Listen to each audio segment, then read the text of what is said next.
Okay then start करते हैं। So first of all आपका वेलकम करता हूँ मैं इस वीडियो के अंदर।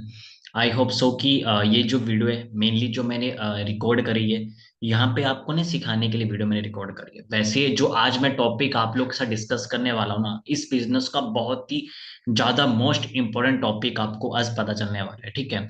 एंड उस टॉपिक का नाम है ESBI मॉडल, ठीक है। लेकिन इस मॉडल की क्लैरिटी से पहले आपको ना थोड़ा सा मैं ये समझाऊंगा कि ये मॉडल क्यों बना, किसने बनाया और किस वजह से बनाया, उसका उसके बारे में आज आपको मैं पूरा डिटेल में बताने वाला हूँ, ठीक है। सो स्टार्ट करते हैं। फर्स्ट ऑफ ऑल मैं अपने लैपटॉप की स्क्रीन को शेयर कर लेता हूँ। Just a wait guys.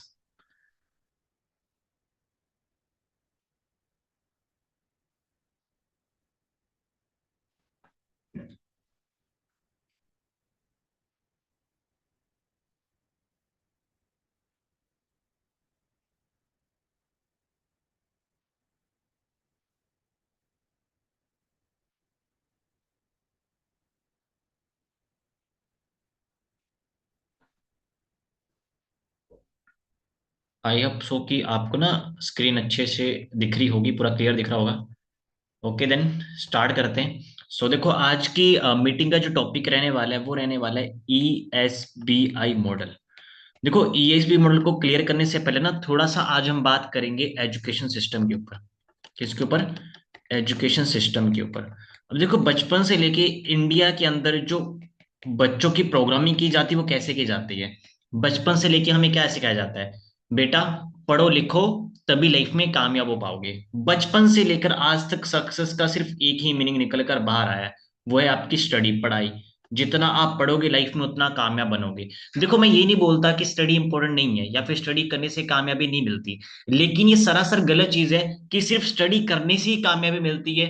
ये सरासर झूठ है, ऐसा बिल्कुल नहीं होता, ठीक है। सबसे पहले ना हमें ये क्लियर करना पड़ेगा, स्टडी इंपॉर्टेंट तो होती है, बट इसका ये मतलब नहीं कि अगर आप स्टडी नहीं कर रहे हो आप लाइफ में कभी सक्सेसफुल नहीं हो सकते। ऐसा किसी किताब में किसी बुक में नहीं लिखा हुआ है, ठीक है, कि पढ़ाई करने से ही सक्सेस मिलती है। तो सबसे पहले आपको ये समझना पड़ेगा मैं ऐसा क्यों बोल रहा हूँ। उससे पहले आपको ना छोटे से टॉपिक को मैं क्लियर करता हूँ जिसका नाम है एजुकेशन सिस्टम। जिस एजुकेशन सिस्टम का हम सभी पार्ट है ना, बचपन से लेके आज तक हमें सिर्फ यही शिक्षा दी गई है कि बेटा पढ़ोगे तभी लाइफ में कामयाब बनोगे। है ऐसा या नहीं है? लेकिन सबसे पहले हमें क्या चीज पता है, जो एजुकेशन होती वो होती कितनी तरह की है। ये एजुकेशन सिस्टम का मतलब क्या होता है और ये सिस्टम बना कैसे, किसने बनाया। जिस सिस्टम को हम 15-20 साल से फॉलो कर रहे हैं, पढ़ रहे हैं, कंटिन्यूसली पढ़ाई जिसमें हम कर रहे हैं, हमें एग्जैक्टली पता वो सिस्टम बनाया किसने, किस वजह से बनाया गया। चलो आज आपको ना इस मीटिंग के अंदर ये चीज क्लियर होने वाली है, लेकिन एजुकेशन सिस्टम को क्लियर करने से पहले आपको मैं ये क्लियर करना चाहता हूँ कि जो एजुकेशन होती है ना, वो दो टाइप की होती है। कितने टाइप की एजुकेशन होती है? टू टाइप्स की। पहली होती है फॉर्मल एजुकेशन और दूसरी होती है financial education. Formal education means जो एजुकेशन बचपन से लेके आज तक जो हम स्कूल्स कॉलेजेस जितनी भी जगह हम पढ़ते हैं, फॉर्मल एजुकेशन कौन सी हुई? जो हमने स्कूल्स में पढ़ी, जो हमने कॉलेजेस में स्टडी करी है ना, हमने इंस्टीट्यूट में जाके स्टडी करी है, जितनी भी स्टडीज है सारी आपकी फॉर्मल एजुकेशन में आती है।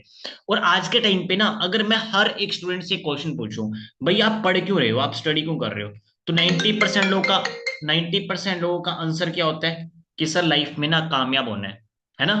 90% लोग क्यों पढ़ते हैं? कामयाब होने के लिए। और कामयाबी का मतलब क्या होता है? अच्छी नौकरी, अच्छी जॉब। और अच्छी जॉब क्यों करनी है? ताकि लाइफ में पैसा कमा सके। मतलब 90% स्टूडेंट का जो पढ़ने का रीजन होता है वो होता है पैसा कमाना।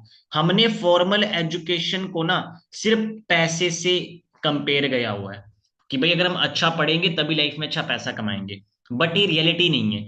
फॉर्मल एजुकेशन कभी भी पैसे के लिए तो बनी ही नहीं थी। एजुकेशन जो हमारी बनी थी वो पैसे के लिए बिल्कुल नहीं बनी थी।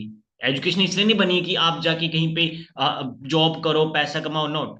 इस चीज के लिए नहीं बनी थी। एजुकेशन जो बनी थी वो बनी थी तीन चीजों के लिए। हमारी जो फॉर्मल एजुकेशन का पर्पस है वो पैसे कमाने के लिए नहीं बनी, वो तीन वजह से बनी है, तीन चीजों की वजह से। सबसे पहले एजुकेशन किस लिए बनी? ताकि हम सही और गलत के बीच में डिफरेंशिएट क्रिएट कर सकें कि क्या हमारे लिए सही है और क्या हमारे लिए गलत होता है। दूसरा, एजुकेशन इसलिए बनी ताकि हम डिसिप्लिन सीख सकें। राइट। और तीसरा रीजन एजुकेशन का बनने का कि हम दूसरों से कैसे रिस्पेक्ट से बात करें, बड़े छोटे कैसे रिस्पेक्ट करें, इस वजह से फॉर्मल एजुकेशन बनी थी। इन चीजों की नॉलेज की वजह से फॉर्मल एजुकेशन को बनाया गया था, ना कि पैसे कमाने के लिए। क्योंकि सोच कर देखो ना कि जो भी हम स्टडी करते हैं वो हम किस लिए करते हैं, ताकि अच्छे मार्क्स आ सके। कोई भी इंसान नॉलेज के लिए या फिर अपने अच्छे माइंडसेट के लिए, अच्छे बिहेवियर के लिए थोड़ी ना पढ़ रहा होता है। वो किस लिए पढ़ता है? ताकि अच्छे मार्क्स मिल जाए, अच्छी परसेंटेज आ जाए। और अच्छी परसेंटेज क्यों? ताकि अच्छी जगह नौकरी मिल सके, यही रीजन होता है। लेकिन फॉर्मल एजुकेशन कभी जॉब के लिए तो बनी ही नहीं थी। सबसे पहली चीज किस लिए बनी थी? ताकि हम सही और गलत के बीच में डिफरेंशिएट क्रिएट कर सके, ताकि हम डिसिप्लिन सीख सके, ताकि हम दूसरों की रिस्पेक्ट कर सके, छोटे बड़े से कैसे बात करनी है, किसी को कैसे रिस्पेक्ट देनी, वो हम सीख सके, दिन दुनियादारी सीख सके। एक इंसान बनाने के लिए हमें एजुकेशन दी जाती है, ना कि जॉब करने के लिए या पैसा कमाने के लिए। उनकी लाइफ में अगर आपको कामयाब होना है ना, तो आपको फॉर्मल एजुकेशन की नहीं, आपको दूसरी एजुकेशन की नीड है, जिसका नाम है फाइनेंशियल एजुकेशन। लाइफ में अगर अच्छा पैसा कमाना है तो फॉर्मल एजुकेशन नहीं, आपको फाइनेंशियल एजुकेशन लेनी पड़ेगी। लेकिन इससे पहले हमें ये क्लैरिटी लेते हैं, ये जो एजुकेशन सिस्टम बना, ये बनाया किसने एक्चुअल में, और किस वजह से बनाया। देखो, जो हमारा इंडियन एजुकेशन सिस्टम बना था, वो हमारा बना था वो हमारा बना था जब अंग्रेजों ने हमारे देश पे राज किया था। आपको मैं थोड़ा सा हिस्ट्री पे लेकर चलता हूँ, थोड़ा थोड़ा आपको क्लैरिटी होगा, ठीक है। देखो, हमारे इंडिया में ना, इंडियन एजुकेशन सिस्टम से पहले ना, यहाँ पे इंडिया में एजुकेशन सिस्टम नहीं, गुरुकुल सिस्टम चलता था। क्या चलता था? गुरुकुल सिस्टम चलता था, राइट। लोग जाते थे, गुरुओं से शिक्षा लेते थे। और गुरुकुल में क्या होता था कि बच्चे को उसकी काबिलियत के अकॉर्डिंग पढ़ाया जाता था, ना कि सभी बच्चों को सेम सिलेबस, सेम सारी चीजें नहीं। सभी बच्चों को कभी भी सेम नहीं पढ़ाया जाता था, बिकॉज गुरुकुल सिस्टम का क्या मानना था कि भाई हर एक बंदे के अंदर काबिलियत जो होती है वो अलग अलग होती है, राइट। अगर आप एक सीधी लाइन में खड़ा कर दोगे सभी जानवरों को और बोलोगे पेड़ पे चढ़ने को, तो सारे जानवर नहीं चढ़ पाएंगे, राइट। आप पूरी लाइन में खड़ा कर दो, आप बंदरों को खड़ा कर दो, भैंस को खड़ा खड़ा कर दो, मगरमच्छ को खड़ा कर दो, शेर को खड़ा कर दो, है ना, हाथी खड़ा कर दो, और बोलो कि भाई पेड़ पे चढ़ो। पेड़ पे चढ़ो तो बंदर तो चढ़ जाएगा, बिकॉज उसके अंदर उस चीज की काबिलियत है। लेकिन क्या हाथी चढ़ पाएगा? क्या मगरमच्छ चढ़ पाएगा? नहीं ना, बिकॉज उनके अंदर वो काबिलियत है ही नहीं, राइट। मगरमच्छ को पानी में उतारो, वहां पे उसकी काबिलियत निखर कर बाहर आती है। तो गुरुकुल सिस्टम में क्या होता था कि बच्चों को उसकी काबिलियत के अकॉर्डिंग सिखाया जाता था। लेकिन आज इंडियन एजुकेशन सिस्टम में क्या होता है? सेम बच्चों को, सभी बच्चों को सेम सिलेबस, सेम चीजें, हर एक चीज सेम। और जो बच्चे के मार्क्स अच्छे आए, अच्छा रट्टा मार लिया, वो बंदा कामयाब लाइफ में। ऐसे ही बोला जाता है कि नहीं बोला जाता है? और जिसके अच्छे मार्क्स नहीं आते उसको क्या बोला जाता है? तो लाइफ में कभी कुछ कर ही नहीं पाएगा, राइट। और इसी वजह से क्या हुआ, हमारा जो इंडिया ना, डे बाय डे से पीछे चला जा रहा है। दुनिया कितनी आगे निकल चुकी है, हम वहीं के वहीं हैं, हमारा माइंडसेट वहीं का वहीं है। सो फर्स्ट ऑफ ऑल आपको ये चीज अंडरस्टैंड करनी पड़ेगी, समझनी पड़ेगी कि ऐसा हुआ क्यों। पहले गुरुकुल सिस्टम चलता था, ये इंडियन एजुकेशन सिस्टम किसने बनाया? देखो, इंडियन एजुकेशन सिस्टम की जो नींव रखी गई थी वो तब रखी गई थी जब हमारे इंडिया के अंदर ईस्ट इंडिया कंपनी ने राज किया था। आपको याद होगा ना, अंग्रेज आए थे हमारे देश पे राज करने के लिए, राइट। अंग्रेजों ने क्या किया हमारे देश के अंदर, ये चीज का एक तरह से डेवलपमेंट किया था। कैसे किया था वो आपको मैं समझाता हूँ। देखो, जब ईस्ट इंडिया कंपनी हमारे इंडिया में राज करने आई थी ना, उस टाइम पे ना अंग्रेजों को दो प्रॉब्लम आ रही थी इंडिया के अंदर, दो सबसे बड़ी प्रॉब्लम आ रही थी। सबसे पहले उनको प्रॉब्लम क्या आ रही थी? कम्युनिकेशन की। किस चीज की प्रॉब्लम थी? कम्युनिकेशन की। अब हम थे इंडियंस और वो थे अंग्रेज, हम थे इंडिया के, है ना, और वो थे बाहर के। तो उनको ना हमारे साथ बातचीत करने में प्रॉब्लम आती थी, कम्युनिकेशन प्रॉब्लम आती थी। उनको इंग्लिश आती थी, हमें हिंदी आती थी। इस वजह से क्या हुआ, हमारे बीच में ना बहुत ज्यादा कम्युनिकेशन का गैप रहने लगा। उनको प्रॉब्लम होने लगी हमसे, वो अच्छे से बात नहीं कर पाते थे। और दूसरी उनको प्रॉब्लम ये आ रही थी कि उनको ना स्किलफुल एम्प्लॉय चाहिए थे। कैसे एम्प्लॉय? स्किलफुल। स्किलफुल एम्प्लॉय मतलब जो उनके इशारों पे काम कर सके, लेकिन उनका स्किल्स बहुत ज्यादा हो, उनके अंदर स्किल्स बहुत अच्छी हो, बट वो हमारे इशारों पे काम कर सके। एम्प्लॉय, उनको नौकर चाहिए थे, स्किलफुल नौकर चाहिए थे, एक तरह से आप ये रख लो। और इन्हीं दोनों प्रॉब्लम की वजह से उन्होंने क्या किया, 1835 के अंदर, 1835 के अंदर एक अंग्रेज को इंडिया में बुलाया गया, जो कि अमेरिका से था, जिसका नाम था बिलिंगटन। ठीक है, बिलिंगटन ने क्या किया, इंडिया में पूरा भ्रमण किया और देखा कि यहाँ पे किस तरीके से इन चीजों को चेंज किया जा सकता है। और इन्हीं सारी चीजों को देखने के बाद उसने हमारे इंडियन एजुकेशन सिस्टम को तैयार किया था। इट मीन्स कि हमारा जो एजुकेशन सिस्टम बना था ना, इन दो पर्पस की वजह से बना था। पहला, कम्युनिकेशन के गैप को खत्म करने के लिए, और दूसरा, हमें इंप्लॉय बनाने के लिए। इन दो वजह से इंडियन एजुकेशन सिस्टम को बनाया गया था। क्लियर है? इसीलिए देखो आज के टाइम पे भी तो ये चीज होती है ना, कि जो बंदा इंग्लिश में बात करता है उसकी रिस्पेक्ट बहुत ज्यादा होती है, क्योंकि हमें लगता है भाई ये तो इंग्लिश में बात कर रहे है तो पढ़ा लिखा होगा, है कि नहीं? भले आपके अंदर कितनी नॉलेज है, कितना आपके पास ज्ञान है, डजेंट मैटर, किसी को कोई फर्क नहीं पड़ता, किसी को कोई फर्क नहीं पड़ता। बट अगर आपको इंग्लिश नहीं आती है तो लोग आपको अनपढ़, जाहिल, गवार तो बोलेंगे ही बोलेंगे। भले आप कितना ही पढ़ लिख लो, मैटर ही नहीं करता, लोग आपको अनपढ़, जाहिल, गवार बोलेंगे ही बोलेंगे अगर आपको इंग्लिश नहीं आती है। बट आप दूसरी कंट्रीज में चले जाओ, फॉरेन में चले जाओ, वहां पे क्या होता है? आप चाइना चले जाओ, वहां पे चाइनीज बोली जाती है। अमेरिका चले जाओ, वहां पे उनकी इंग्लिश की लैंग्वेज बोली जाती है। आप जापान चले जाओ, वहां पे जैपनीज बोली जाती है। बट इंडिया के अंदर है तो हमारी मातृभाषा बोलने को हिंदी, लेकिन हम बोलते क्या है? इंग्लिश। ठीक है? हम प्रायोरिटी किसको देते हैं? इंग्लिश को, जबकि हिंदी हमारी मातृभाषा है। तो ये इन्हीं चीजों को देखते हुए कहीं ना आज के टाइम पे हर एक स्टूडेंट का माइंडसेट ही ऐसा बन चुका है, भाई मैं पढ़ूंगा लिखूंगा तभी मेरे को अच्छी नौकरी मिलेगी, तभी मैं अच्छा इंप्लॉय बन पाऊंगा। राइट? क्योंकि हमारी जो डेवलपमेंट हुई वो पहले से ही ऐसी हुई है, अंग्रेजों के टाइम से ऐसे हुई है।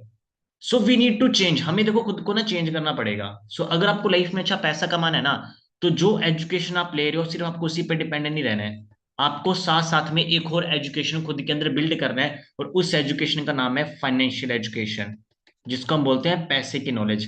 पैसा कमाना तो पैसे की नॉलेज भी तो होनी चाहिए ना। विदाउट फाइनेंशियल एजुकेशन आप ज्यादा पैसा लाइफ में कभी कमा ही नहीं सकते हो, आप कभी आगे बढ़ ही नहीं सकते हो। ठीक है? और आज इसी टॉपिक के अंदर, आज इसी मीटिंग के अंदर ये टॉपिक मैं कवर करूंगा, जहां पे आपको फाइनेंशियल एजुकेशन के बारे में पता चलेगा। राइट? और जो फाइनेंशियल एजुकेशन आज आपको मैं देने वाला हूं ना, आपके लिए बहुत ज्यादा इंपॉर्टेंट है। और एजुकेशन मैं नहीं दूंगा, मैं ऐसा नहीं बोलूंगा कि मैंने करोड़ों कमाए या मैं बहुत बड़ा फिलोसफर हूं, नो, इसीलिए नहीं। मैं आपको उन पर्सन के बारे में बताने वाला हूं जिनको आज के टाइम पे पूरी दुनिया का सबसे बड़ा फिलोसफर बोला जाता है ना, बहुत बड़े इन्वेस्टर, उनको फाइनेंशियल गुरु तक बोला जाता है। एंड जिन पर्सन का नाम है रॉबर्ट टी कियोसाकी। ये एक ऐसी पर्सनैलिटी है जिनकी बुक्स वर्ल्ड वाइड लोग इनके बुक्स को पढ़ते हैं। दुनिया के बहुत बड़े बड़े बिजनेसमैन जो आज के टाइम पे रिचेस्ट पर्सन में रह चुके हैं, वो तक इनकी बुक्स को पढ़ते हैं। इवन आज पूरे वर्ल्ड की सबसे पावरफुल कंट्री अमेरिका, उसके जो प्रेसिडेंट है, ठीक है, उन वो खुद एडवाइस लेते हैं। ठीक है? समझ रहे हो ना? इस लेवल की पर्सनैलिटी है रॉबर्ट टी कियोसाकी। और रॉबर्ट टी कियोसाकी की ना बुक आती है, अमेजोन पे या गूगल पे सर्च करना, रिच डैड पुअर डैड, इनकी बुक है ये। रिचर्ड पोर्टर बुक की ये ऑथर है, ठीक है, और राइटर है। और इन्हीं बुक को पढ़ने के बाद बहुत सारे ऐसे लोग हैं जिन्होंने अपनी लाइफ को चेंज करा है, लाखों लोगों ने लाइफ में बड़ा अच्छा पैसा कमाया है इनकी बुक्स और इनकी एजुकेशन को लेने के बाद। एंड इन्हीं की आज एक ऐसा कॉन्सेप्ट जो इन्हीं के थ्रू बनाया गया, रॉबर्ट कियोसाकी के थ्रू बनाया गया, वो आज आपको मैं क्लियर करने वाला हूँ। देखो लाइफ में अगर आपको पैसा अच्छा कमाना है ना, तो सबसे पहले आपको इस चीज की नॉलेज लेनी पड़ेगी कि लाइफ में पैसे कमाने के जरिए कितने होते हैं। हमें तो आज तक यही पता है भी अच्छी नौकरी करेंगे तभी अच्छा पैसा आएगा, लेकिन ऐसा नहीं है। लाइफ में पैसा कमाने के ना हमारे पास बहुत सारे तरीके होते हैं, बहुत सारे तरीके। और उन्हीं बहुत सारे तरीकों में इन्होंने रॉबर्ट कियोसाकी ने क्या किया, उनको ना 4 पार्ट्स में डिवाइड कर दिया, जिसका इन्होंने नाम रखा ESBI क्वाड्रेंट। क्या नाम रखा इन्होंने? ESBI quadrant. ये जो ESBI क्वाड्रेंट है, ये ना कुछ इस तरीके से काम करता है। ठीक है? सबसे पहले आता है E, दूसरा S, तीसरा B और चौथा I। ठीक है? अब सबसे पहले हम बात करेंगे ई के बारे में। देखो ई का मतलब होता है इंप्लॉय क्लास। कौन सी क्लास? Employ class. अब इंप्लॉय क्लास क्या होती है? जहां पे जाके लोग क्या करते हैं? नौकरी करते हैं, जॉब करते हैं। अब रोबोटिक्स का ये क्या कहना है कि जितने भी लोग इंप्लॉय सेक्टर में जाने वाले ना, या फिर इंप्लॉय सेक्टर में जाना चाहते हैं, तो लाइफ में एक चीज याद रखना, इंप्लॉय सेक्टर में सिर्फ आप उतना ही पैसा कमा सकते हो जितना आप वहां पे टाइम दोगे। क्योंकि इंप्लॉय सेक्टर में क्या होता है? Time is equal to money. जितना समय दोगे उतना पैसा आएगा, टाइम देना बंद, पैसा आना बंद। इसको बोलते हैं इंप्लॉय क्लास। कौन सी क्लास? Employ class. आप देखो ना यार, अगर मान के चलते आप कहीं पे जॉब कर रहे हो, है ना, आपने 20 साल कहीं पे नौकरी करी, अब 21वें साल पैसा कमाना है तो क्या करना पड़ेगा? नौकरी पे जाना पड़ेगा। आपको टाइम देखो देना ही पड़ेगा। बिना टाइम दिए वहां पे इस सेक्टर में आप कभी पैसा नहीं कमा सकते। और रोबोटिक साई का मानना क्या है कि जिंदगी में अगर आपको अमीर बनना है ना, अगर आपको ड्रीम्स को फुलफिल करना है, अपने सपनों को पूरा करना है, तो सबसे पहली चीज टाइम के हिसाब से पैसा मत कमाओ। अगर आपको टाइम के हिसाब से पैसा आ रहा है तो सपने तो बिल्कुल आपके पूरे नहीं होंगे, चाह कर भी आप अपने सपनों को पूरा नहीं कर सकते। ठीक है, यहाँ पे सिर्फ आपकी नीड फुलफिल होगी, सिर्फ जरूरतें के लिए पूरी होंगी, सपने कभी पूरे नहीं होंगे। सो अगर लाइफ में आपको अच्छा पैसा कमाना है, आपकी बड़ी सोच है लाइफ में कुछ एक्स्ट्रा ऑर्डिनरी करना है, अपने सपने पूरे करने, अपने पेरेंट्स के, अपनी खुद की लाइफ, अपने पेरेंट्स की लाइफ को अगर चेंज करना है ना, तो एम्प्लॉय सेक्टर से हटके आपको काम करना पड़ेगा। एम्प्लॉय सेक्टर कभी आपको ग्रो नहीं करवा सकती, ये सिर्फ आपकी जरूरतें पूरी कर सकती है। और यार मैं तो एक ही बात बोलता हूँ, जरूरतें तो अनपढ़ इंसान भी पूरे कर रहे हैं, तो पढ़ने का हमारा फायदा क्या है कि नहीं? इतनी मेहनत का हमारा फायदा क्या, अगर हमें जरूरतें ही पूरी करनी है। अगर हमें करनी 15,000 रुपए की नौकरी, वो तो एक अनपढ़ इंसान भी कर लेता है कि नहीं? सो अगर आपको लाइफ में ड्रीम्स पूरे करने हैं ना, तो आपको इंप्लॉय सेक्टर से उठना पड़ेगा, इससे बाहर आना पड़ेगा। इंप्लॉय सेक्टर कभी आपको रिच नहीं बना सकती, कभी आपको अमीर नहीं बना सकती। क्यों नहीं बना सकती? क्योंकि यहाँ पे आपको ना टाइम के हिसाब से पैसा आना है। जितना टाइम दोगे उतना पैसा, टाइम देना बंद, पैसा आना बंद। ठीक है, तो पहले सेक्टर को हम कर देते हैं कैंसर, बिकॉज यहाँ पे तो हम ग्रो कर नहीं सकते, यहाँ पे तो अच्छा पैसा कमा नहीं सकते। अब दूसरा हमारे पास सेक्टर कौन सा आता है, उसको हम बोलते हैं सेल्फ एम्प्लॉयड। अब सेल्फ एम्प्लॉयड एक ऐसा सेक्टर होता है जहां पर हम किसी के नीचे तो काम नहीं करते, हम किसी के अंडर तो काम तो नहीं करते, लेकिन हम ना खुद के काम के नौकर होते हैं। लाइक अगर आप एक शॉपकीपर हो तो आप सेल्फ एम्प्लॉयड हो, अगर आप एक क्रिकेटर हो, सिंगर हो, आप सेल्फ एम्प्लॉयड हो। ठीक है, अगर आप एक लॉयर हो, आप सेल्फ एम्प्लॉयड हो। मतलब वो बंदा जो अपने प्रोफेशन से पैसा कमाता है। कौन होता है सेल्फ एम्प्लॉयड? जो अपने प्रोफेशन से पैसा कमा रहा है। अगर मान के चलते आपकी खुद की कोई दुकान है, खुद की शॉप है, भले ही आप किसी के अंडर काम नहीं कर रहे, लेकिन आप अपने काम के नौकर तो 100% हो। क्यों हो? क्योंकि यहां पर भी आपको time is equal to money ही आने वाला है। जितना समय अपनी दुकान में दोगे उतना आपको पैसा आएगा। दुकान बंद तो पैसा ना बंद। सुबह से लेकर शाम तक दुकान खोलनी पड़ेगी। जब तक पैसा कमाना लाइफ में, तब तक आपको दुकान खोलनी ही पड़ेगी। एक भी दिन दुकान बंद करी, कस्टमर खराब हो जाएगा, आपको पैसा बिल्कुल नहीं आएगा। और सेल्फ एम्प्लॉयड सेक्टर के अंदर क्या होता है, रिस्क, कंपटीशन, बहुत सारी चीजें आपको देखनी पड़ती है। 1 मिनट का आपके पास टाइम नहीं होता, 1 मिनट का। क्योंकि सिंपल सी बात है, अगर आप अपनी दुकान का शटर ही नहीं खोलोगे, आप पैसा कमाओगे नहीं। 20 साल दुकान खोल लो, पैसा आएगा। 21वें साल पैसा कमाना है तो शटर तो खोलना पड़ेगा, टाइम तो देना पड़ेगा। और जैसे कि रॉबर्ट साकिर ने बोला है कि जिस भी सेक्टर में आपको टाइम के हिसाब से पैसा आता है ना, वहां पे आप कभी ग्रो कर ही नहीं सकते हो। ठीक है, जिस भी सेक्टर में आपको टाइम के हिसाब से पैसा आ रहा है, वहां पे आप ग्रो नहीं कर सकते। सेल्फ एम्प्लॉयड सेक्टर आपकी नीड फुलफिल कर सकती है, ड्रीम फुलफिल नहीं कर सकती। यहाँ पे आप सपने पूरे नहीं अपने कर सकते। अगर आपके चाहते हैं लाइफ में फाइनेंशियली फ्री होने की, टाइम फ्रीडम लेने की, तो आप कर ही नहीं सकते हो। सेल्फ एम्प्लॉयड सेक्टर के अंदर 1% भी पॉसिबल नहीं है। ठीक है, अगर आपको लाइफ में अच्छा पैसा कमाना है तो सेल्फ एम्प्लॉयड सेक्टर से उठ के करना काम करना पड़ेगा। ठीक है, क्योंकि सेल्फ एम्प्लॉयड सेक्टर आपको सिर्फ और सिर्फ एक तरह से आपकी जिंदगी चला सकती है, जिंदगी काट सकते हैं आप यहाँ पे, लेकिन जिंदगी जी नहीं सकते हो। ठीक है, तो अगर लाइफ में सचमुच सपने पूरे करने हैं तो टाइम से हट के काम करना पड़ेगा। जितना टाइम दोगे उतना पैसा अगर आ रहा है तो नहीं कर पाओगे। तो दो सेक्टर भी हम कट कर देते हैं। तीसरा हमारे पास सेक्टर कौन सा होता है, उसको हम बोलते हैं बिजनेस ओनर। अब देखो, बिजनेस ओनर कौन होता है? बिजनेस ओनर किसी के अंडर काम करता और ना इसको टाइम का पैसा आता है। एक बिजनेसमैन जो होता है उसको जो पैसा आता है वो आता है लोगों का। People is equal to money. जितने ज्यादा लोग उस बिजनेसमैन के साथ जुड़े हैं, उतना ज्यादा उसको पैसा आएगा। ठीक है, जितने कम लोग उतना कम पैसा, क्योंकि इसको आता है पीपल से पैसा, लोगों से पैसा आता है। जैसे कि यहाँ पे मैं एग्जांपल लेता हूँ मुकेश अंबानी का। अंबानी के चलते मुकेश अंबानी, अब मुकेश अंबानी टाइम से हटके काम करता है, पता है कैसे? अब रॉबर्ट सैकी का ये कहना है कि अगर आप लाइफ में रिच बनना चाहते हो तो आपको ना दिन के 24 घंटे से ज्यादा काम करना पड़ेगा। अब एक इंप्लॉय सेक्टर वाला बंदा तो 24 घंटे ज्यादा काम कर ही नहीं सकता, 1% नहीं कर सकता, चाह के भी नहीं कर सकता। पता क्यों? क्योंकि एक इंसान को एक दिन में सिर्फ 24 घंटे ही मिलते हैं, इसीलिए। अब काम अगर वो 24 24 घंटे भी करे तब भी से ज्यादा नहीं हो सकता है, क्योंकि उसको 26 30 घंटे थोड़ी ना मिल रहे हैं, एक दिन में सिर्फ 24 घंटे ही मिल रहे हैं। ना ही सेल्फ एम्प्लॉयड कर सकता है, क्योंकि वो दुकान अगर खोल लेगा अभी तो 24 घंटे खोल पाएगा ना, 24 घंटे ज्यादा तो खोल ही नहीं पाएगा। लेकिन एक बिजनेसमैन 24 घंटे ज्यादा काम कर लेता है, इसलिए लाइफ में वो सपने पूरे कर लेता है और अच्छा पैसा भी कमा लेता है। अब कैसे? क्योंकि ये बंदा टाइम से पैसा नहीं कमा रहा है, ये कमा रहा है पीपल से। People is equal to money. अब मान के चलते, अगर एक बिजनेसमैन के नीचे, मुकेश अंबानी के नीचे अगर 10,000 बंदा भी काम कर रहा है, और वो 10,000 बंदा एक दिन का अगर 8 8 घंटा भी उसको दे रहा है, तो टोटल मिला के एक दिन में हो जाते हैं 80,000 घंटे। हो गया 24 घंटे से ज्यादा काम। अब इसमें से अगर मुकेश अंबानी के 8 घंटे निकाल भी दिए जाए तब भी उसको कोई 1% भी फर्क नहीं पड़ेगा, 1% उसका फर्क नहीं पड़ेगा, क्योंकि उसके नीचे लोग काम कर रहे हैं। ठीक है। अब बिजनेसमैन एक ऐसा सेक्टर होता है, बिजनेस ओनर एक ऐसा सेक्टर है जहां पे आप पैसा खूब कमा सकते हो, टाइम फ्रीडम, मनी फ्रीडम सब आपको मिलेगा। यहाँ पे आपके ड्रीम भी फुलफिल होंगे, अच्छी लाइफ भी होगी, हर एक चीज आपके पास बढ़िया होगी। लेकिन प्रॉब्लम ये है कि अगर आपको बिजनेस ओनर सेक्टर में जाना है ना, तो सबसे पहले आपको खुद का सिस्टम क्रिएट करना पड़ेगा, खुद की कंपनी क्रिएट करनी पड़ेगी। राइट, जैसे कि मुकेश अंबानी ने क्या करा, रिलायंस कंपनी क्रिएट करी, तभी तो वहां पे वो लोगों को काम करवा पाता है। बट क्या हमारे पास इतना पैसा है कि हम खुद की कोई कंपनी खोल सके, खुद का कोई सिस्टम क्रिएट कर सके? है हमारे पास करोड़ों रुपए? नहीं है। तो आप इस सेक्टर में नहीं जा सकते। अब इस सेक्टर में सपने तो पूरे हो सकते थे, सब कुछ हो सकता था, time freedom, money freedom, lifestyle, everything. लेकिन प्रॉब्लम क्या है, इस सेक्टर में जाने के लिए पहले लाखों करोड़ रुपए आपको लगाने पड़ते हैं, जो कि एक मिडिल क्लास इंसान के पास नहीं होता। तो इस सेक्टर को हम कैंसिल कर देते हैं, बिकॉज यहाँ पे जाने के लिए हमें करोड़ों रुपए की इन्वेस्टमेंट करनी पड़ेगी। अब फोर्थ हमारे पास सेक्टर कौन सा है? उस सेक्टर का नाम है इन्वेस्टर कैटेगरी। अब इन्वेस्टर कौन होता है? जो बंदा ना टाइम से पैसा कमाता है, ना लोगों से पैसा कमाता है, ये कमाता है money is equal to money, पैसे से पैसा ये बनाता है। कैसे बनाता है वो आपको मैं समझाता हूँ। जस्ट सपोज मान के चलते हैं आपके पास 10 करोड़ रुपए है। आप क्या कर सकते हो, उस 10 करोड़ का ना एक होटल बना सकते हो, एक रेस्टोरेंट खोल सकते हो। ठीक है।